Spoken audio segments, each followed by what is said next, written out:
everybody, and welcome back to the channel. In today's video, I'm going to show you how you can delete a file in GitHub.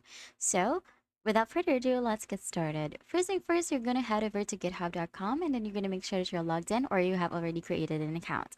Now from here, you're going to make sure that you already have a repository as well. So you can find your repository right here at the left side panel of the screen, or if you cannot find it right there, you can also just click on this menu, which is the three horizontal lines, and then click on repositories, and it will take you to the repositories that you currently have.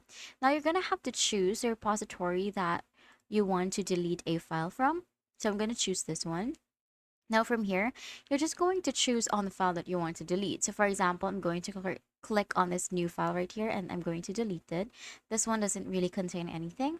Now from there, you're going to head over to the right side of the screen and then click on this more file action, which looks like this three dots button. Now you're going to click on that and then you're going to click on delete file. Now, once you click on it, your file will be deleted. And that's it.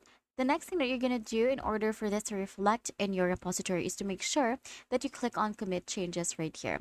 Now, once you click on commit changes, you're going to add a commit message right here if you want, and then you're going to click on commit changes so that it can be added to your commits and be recorded as a revision. And that's it. That is how you can delete a file from a repository and GitHub.